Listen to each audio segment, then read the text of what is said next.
Bonjour et bienvenue dans cette vidéo sur des pronostics des Césars 2022. Alors comme justement dans cette sélection ils ont dû avoir aussi bien des films donc, faits en 2021 mais aussi des films qui ont été faits en 2020, sortis en 2021, je pense que justement toute cette partie-là n'a probablement pas été prise en compte, ce qui fait que c'est un peu une injustice parce que du coup ils n'ont pas pu concourir pour 2021 et là a priori je ne pense pas qu'ils puissent non plus pour 2022. À vous de me contredire dans les commentaires si j'ai faux. Et du coup, moi en tout cas il me semble qu'il y a quelques injustices. Certains films qui auraient dû être nommés qui ne le sont pas. Donc je vais aussi vous en parler dans cette vidéo. Donc pour le prix de la meilleure actrice, je pense que l'Académie va récompenser Léa Seydoux pour son rôle dans le film France. Quant à moi, je donnerai la récompense à Vicky Krieps pour le film Serre-moi fort. On commence tout de suite justement dans cette catégorie avec des actrices qui selon moi auraient dû être nommées et qui ne le sont pas. Donc on a Halima Benhamed pour son rôle dans Bonne Mère, mais ce n'est pas tout. Pour moi il manque aussi Françoise Fabian pour son rôle dans Rose, mais aussi Noémie Merlan pour A Good Man, et pour finir Marina Foïs dans Barbac. Tant de comédiennes qui malheureusement ne sont même pas nommées, alors qu'elles ont des rôles fort importants pour cette année 2021 qui vient de passer. On continue donc avec les meilleurs acteurs. Donc là, je pense que l'Académie va récompenser Adam Driver pour Annette, tout simplement parce que c'est quand même la seule star américaine qui est nommée dans cette catégorie, donc forcément il y a des grandes chances quand même, hein, on va pas se mentir. Pour ma part, je donnerai la statuette à Damien Bonnard pour Les Intranquilles. Dans la catégorie donc meilleure actrice dans un second rôle, donc, je pense que l'Académie va remettre la statuette à Adèle Exarchopoulos pour son rôle dans Mandibule, tout simplement parce que c'est une actrice qui est, hein, on le sait, appréciée par le milieu. Donc je pense qu'en plus si un film comme Mandibule n'a été nommé que dans cette catégorie-là, c'est spécifiquement pour elle, et donc je pense que c'est clairement pour lui remettre la statuette. Quant à moi, je la donnerai à Daniel Fichot pour son rôle dans Aline, parce que je la trouve géniale dans le rôle de la mère donc de Aline, hein, et non Céline. Vous-même vous savez, voilà. Mais elle est vraiment exceptionnelle et ça ferait du bien justement d'avoir un peu du sang neuf à récompenser dans cette catégorie. Dans la catégorie meilleur acteur dans un second rôle, je pense que l'Académie va remettre la statuette à Vincent Lacoste pour son rôle dans Illusion perdue. Parce qu'on le sait également, Vincent Lacoste c'est un petit peu un des chouchous, hein, on va pas se mentir. Donc en plus le film a cartonné, que ce soit publiquement ou au niveau des critiques. Donc il y a des grandes chances en tout cas que ce soit ce film qui soit récompensé. Et je pense quand même que Vincent Lacoste a plus de chances que Xavier Dolan dans la catégorie. Pour ma part, ce serait Karim Leclou pour Bac Nord, qui là encore une fois nous montre tout son talent. Et il mériterait bien d'avoir sa statuette pour une fois. Dans la catégorie meilleur espoir féminin, je pense que pour une fois, l'Académie et moi, on va tomber d'accord pour remettre la statuette à Anna Maria Vartolomei pour l'événement. Pour autant, je pense que Zoé Adjani pour Cigare au miel aurait pu être nommée dans la catégorie, ce qui n'est donc pas le cas. Donc voilà, une petite pensée pour elle. Meilleur espoir masculin.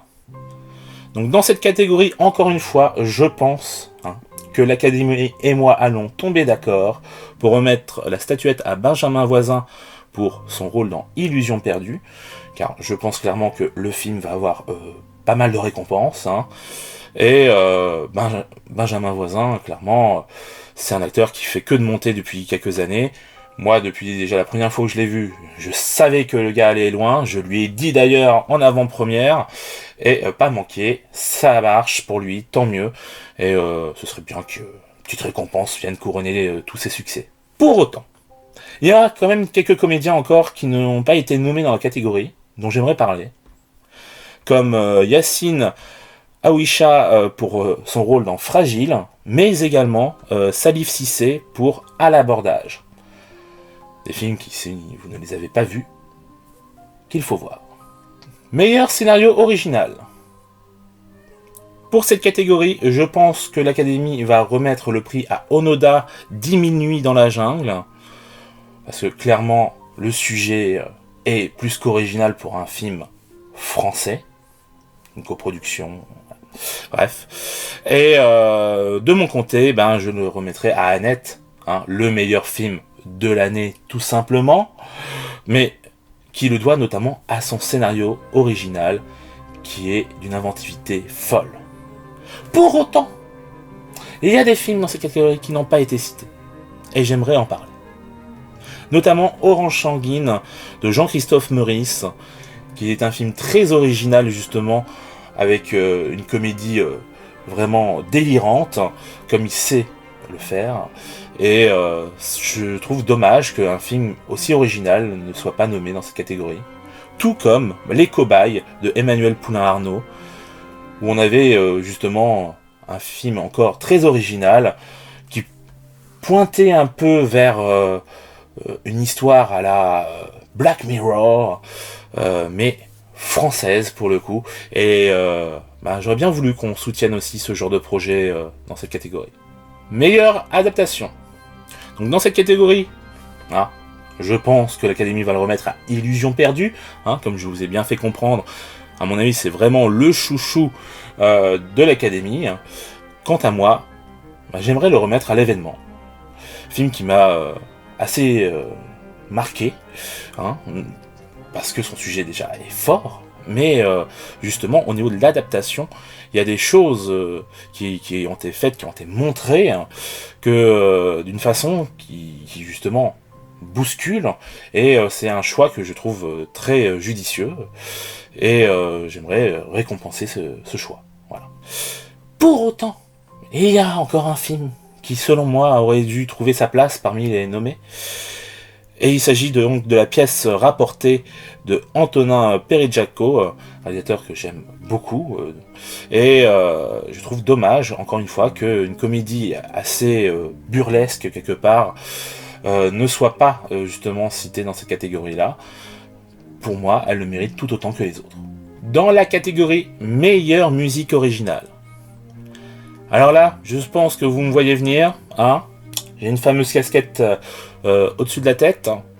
Et oui, Kaamelott n'a pas été cité. Et ça, ce n'est pas normal. Clairement, il méritait sa place ici. Peut-être pas dans d'autres catégories, mais au moins dans cette catégorie-là. Et il n'y est pas. Ce n'est pas normal. Bref, revenons à nos moutons. Et je pense que là, aussi bien l'Académie que moi tomberont d'accord, c'est Annette qui méritait sa statuette.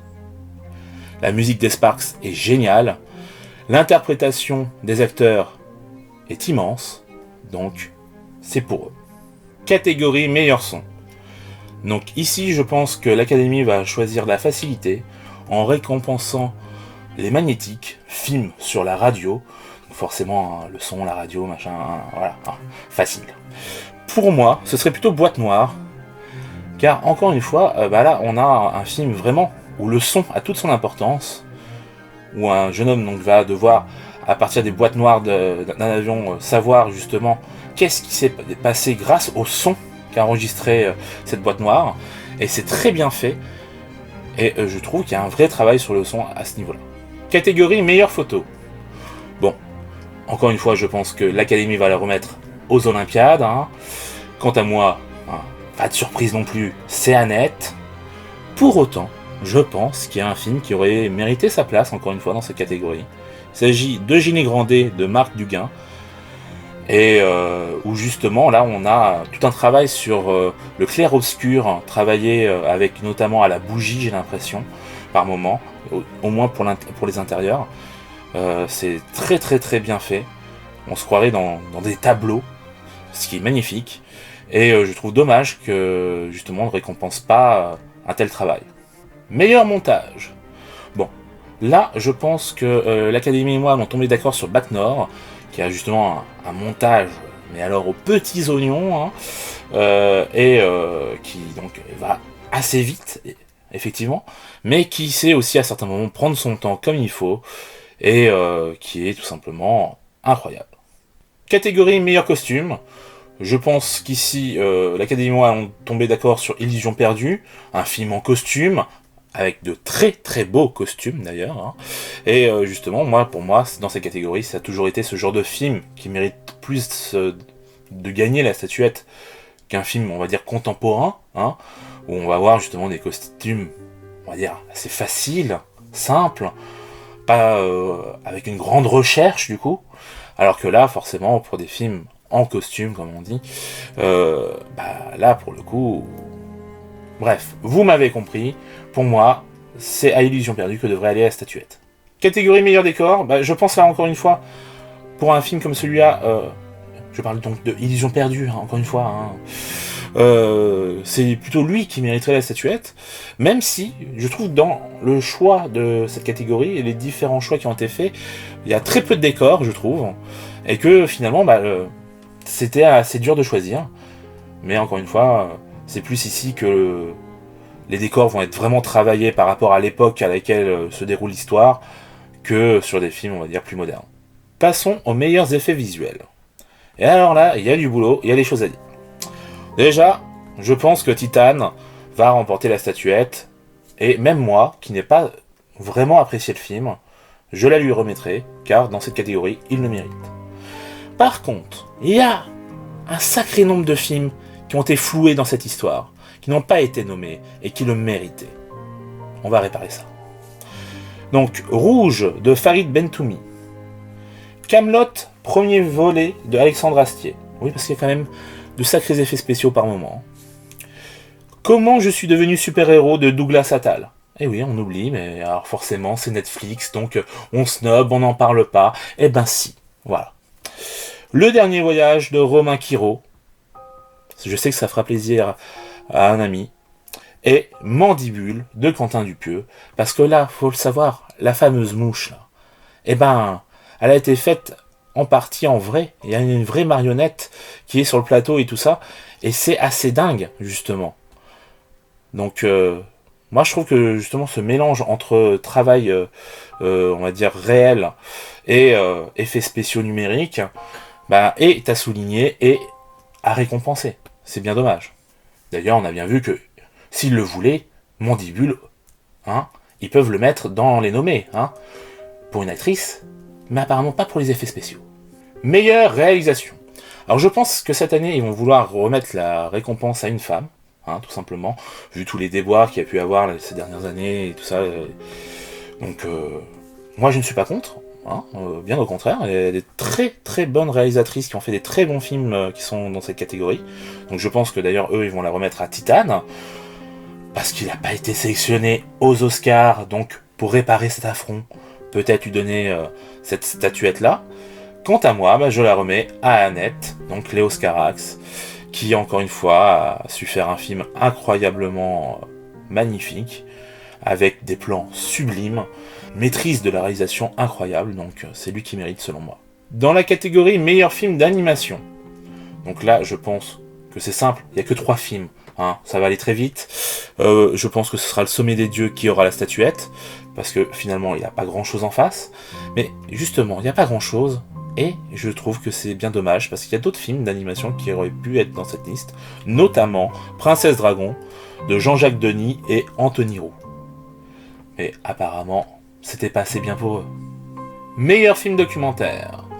Alors dans cette catégorie, je pense que le documentaire La Panthère des Neiges va recevoir la statuette, car il est nommé dans plusieurs catégories, et c'est assez rare pour le souligner pour un documentaire, donc là, hein, il y a vraiment moyen qu'il l'ait, ou s'il l'a pas ici, il l'aura dans une autre des catégories où il a été nommé, à mon avis, mais je mise quand même pour cette catégorie-là.